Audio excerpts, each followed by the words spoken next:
Hello दोस्तों, नमस्कार। स्वागत है तुम्हारा हमारा एक नवा वीडियो में। तो दोस्तों, मैं हूँ विक्रम जाला, जो एक कंस्ट्रक्शन का काम कर रहा हूँ, एक मिस्त्री हूँ।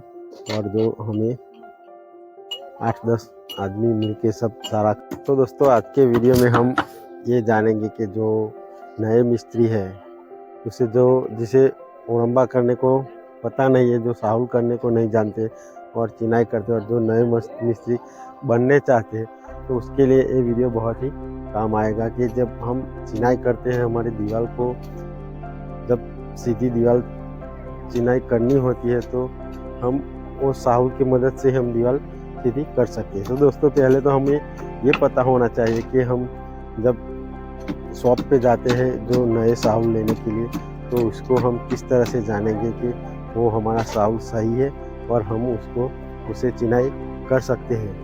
तो दोस्तों, मैं आज के वीडियो में ये भी बताने वाला हूँ कि हम नए साहुल जो लेने जाते हैं, नए ओरंबे को जो लेने जाते हैं, तो किस तरह से हमें वो पता करें कि वो अच्छा साहुल है और सही से वो है, और हम उसकी मदद से हम सीधी दीवार कर सकते हैं। तो दोस्तों, हमारे इस वीडियो में बने रहना, ताकि आपको वो सारी जानकारी मिलेगी।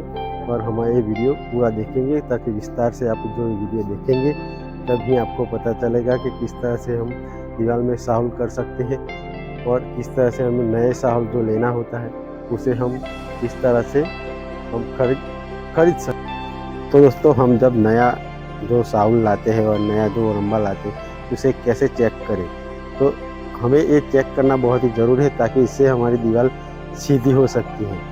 अगर हम चेक नहीं करेंगे और साहुल में जो फॉल्ट होगा, तो हमारी दीवार भी ऐसी झुलती झुलती हो जाएगी। दोस्तों, पहले इसको जो है कि वो इस तरह से खोल देना चाहिए, और ये वो हमारी जो पिन होती है उसे बिल्कुल इस तरह से लगा देनी चाहिए, ताकि जो ये कोना के जो बराबर हो जाती है, तो हमारा साहुल ठीक है। कुछ इस तरह से हम चेक कर सकते हैं, तो ही हमारा साहुल अच्छा होगा और हमारी दीवार जो सीधी हो जाएगी। तो उसके बाद जो हमारे पास यदि 2 साहुल है तो भी हम चेक कर सकते हैं। तो दोस्तों, किस तरह से चेक करेंगे वो मैं आज आपको बताऊंगा। दोस्तों, जो हमारे पास 2 साहुल है, तो इस तरह से उसे लेना है, और कुछ इस तरह से दोनों की लंबाई में उसे लगा के ये दो जो पीने हैं उसे ज्वाइंट करना चाहिए। तो बीच में दिख रहा होगा आपको कितनी जगह है, जो 1 mm की जगह है वो, तो हमारे जो साहुल है वो सही है। तो दूसरी बार इस पीने जो ऐसे हो, उसको ऐसे इस तरह से घुमा के फिर से हमें चेक करना चाहिए, क्योंकि जब हम दीवार की चिनाई करते हैं तब पिन इस तरह भी होगी, इस तरह भी होगी, हमें पता भी नहीं होगा कि हमने किस तरह से पिन लगाई है। दोस्तों, इस तरह से चेक होगा तो हमारा साहुल जो वो है सही होगा। और दूसरा क्या है कि दोस्तों, जो ये है हमारी जो डोरी लगी हुई है, तो इस पिन में बिल्कुल इस तरह से ऊपर नीचे होनी चाहिए, ताकि ना ही कि वो पिन अटकनी चाहिए। जो इस तरह से होगा तो हमारा साहुल जो हम चिनाई करेंगे तो सही से हो जाएगी। तो दोस्तों, ये जो मेरे पास जो इस साहुल की जानकारी, जो मैं इतने सालों से मैं काम कर रहा हूँ, चिनाई कर रहा हूँ, जो मैंने मिस्त्री का काम अभी तक किया है, तो दोस्तों मुझे पता है कि साहुल कैसे किया जाता है और किस तरह से हमें उसकी जो है कि वो करना चाहिए। दोस्तों, यदि आप जो नए मिस्त्री बन रहे हो, तो आपको पता होना चाहिए कि हमें किस तरह से साहुल करना चाहिए। तो दोस्तों, मैं तो चाहता हूँ कि आप लोग भी हमारे इस वीडियो को देखें और साहुल करना सीखें, ताकि वो और ऊपर जाए और आगे तक जाए और तरक्की करे। क्योंकि ये जो है सीखना है, वो सबका हक है, सबका अधिकार है, और सब ये सीख सकते हैं। तो दोस्तों, हमारा अभी काम जो है कि कॉलम का चल रहा है, इसलिए मैंने आज क्या है कि बीम के ऊपर जो ईंट रखी है, उससे मैं आपको बताऊंगा कि किस तरह से हमारा जो साहुल है वो किया जाता है और किस तरह से हमें ओरंबा करना चाहिए। हमारी चिनाई शुरू होने में अभी थोड़ा टाइम लगेगा, इसलिए मैंने आज ये ईंट रख के वीडियो बनाया है। जब हम चिनाई करेंगे तब भी हम बताएंगे कि किस तरह से हमें साहुल किया जाए। तो मान लो कि ये जो हमने ईंट रखी है वो परमानेंट है, हमारी माप की हुई ईंट है। तो इसके ऊपर जब हम दूसरी ईंट रखेंगे, कि हम चिनाई करते हैं तो दूसरा थल लगाएंगे, तो दोस्तों इस तरह से हम साहुल करेंगे। और क्या है कि ये जो नए मिस्त्री जो होते हैं उसके मन में एक डाउट होता है कि जो साहुल करते वक्त दीवार के बीच में, साहुल के दोनों के बीच में कितनी गैप होनी चाहिए। तो दोस्तों, कम से कम हम 1 mm तक उसके बीच में गैप रख सकते हैं।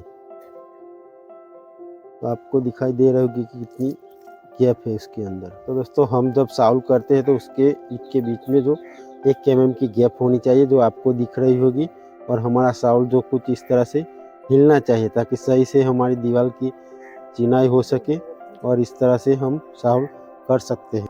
तो दोस्तों यदि हम जब दीवार की चिनाई कर रहे हैं और सॉल्व कर रहे हैं तो दोस्तों हमें क्या है कि हम जब फर्स्ट ईंट से जब सॉल्व किया है तो जब तक हम चिनाई कर सकते हैं तब तक हम वही ईंट से ही सॉल्व करेंगे ताकि वो हमारी दीवार सही से आएगी। यदि हमने जो ईंट बदल दी, बार बार जो ईंट बदल रही, तो क्या होगा कि हमारी दीवार जो है कि उसको वो झुकने की संभावना हो सकती है। तो दोस्तों मान लो हमने ये ईंट रखी है और इधर से हमने सॉल्व किया है, तो उसको क्या होगा कि हम दूसरा भी थल लगाएंगे तब भी हम उस ईंट से ही सॉल्व करेंगे।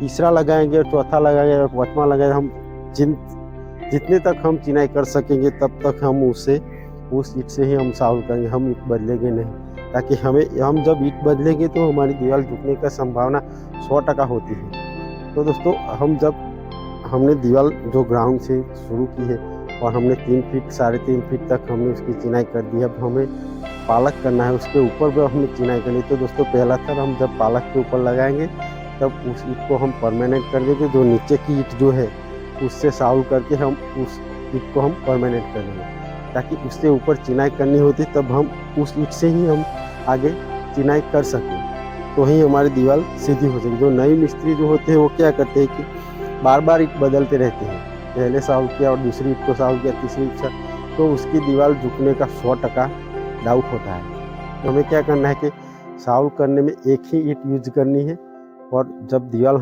हमारी बदल जाती है तो दूसरी ईंट भी हम पहली ईंट से ही सॉल्व करके दूसरी ईंट को हम परमानेंट करेंगे, तभी हमारी दीवार की चिनाई जो है वो सही से हो सकेगी।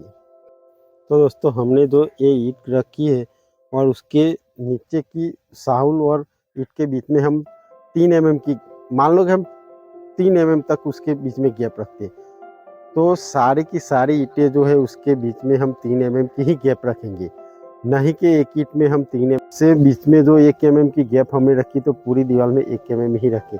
जो नए मिस्त्री है वो अक्सर इस बात में धोखा खा जाते हैं। वो क्या करते हैं कि एक थर में जो 1 mm रखी तो दूसरे थर में 2 mm रखी, इसलिए उसकी दीवार टेढ़ी मेढ़ी हो जाती है। और जो पुराने मिस्त्री है, जो उसका जो अनुभव है, वो तो किस तरह भी चिनाई करे तो भी वो दीवार सीधी कर सकती है। कई मिस्त्री तो एक ईंट में ओरंबा करते हैं तो दूसरी ईंट में सॉल्व नहीं करते, तो भी उनकी दीवार सीधी हो सकती है, क्योंकि उसको अनुभव है उसको। तो दोस्तों मुझे जितना पता था कि सॉल्व के बारे में और चिनाई के बारे में, किस तरह से चिनाई करें, तो मैंने इस वीडियो में बताया। तो दोस्तों यदि आप हमारा वीडियो देख के सीखना चाहते हो तो सीख लेना, कि जो नए मिस्त्री है उसको बहुत ही काम आएगा और ये सॉल्व करना। तो दोस्तों यदि आप जो मेरा जो नॉलेज था मैंने बता दिया, तो आप जितना भी हो सके उतना आगे जाओ और बड़े से बड़े। हमारा जो वीडियो आपको पसंद आया तो वीडियो को लाइक कर देना, और चैनल पे नए हैं तो चैनल को सब्सक्राइब कर देना, क्योंकि ऐसे नए वीडियो में बनाता रहता हूँ। दोस्तों यदि आपको कोई भी डाउट है कि हमें जो ये कंस्ट्रक्शन लाइन में ये प्रॉब्लम है, ये नहीं आता है, कुछ भी है, तो आप मुझे कमेंट करके बताना। मैं उसका वीडियो एक बनाऊंगा और आपको कमेंट का जवाब भी दूंगा। कल मिलेंगे एक नए वीडियो में, तब तक के लिए जय हिंद, जय भारत।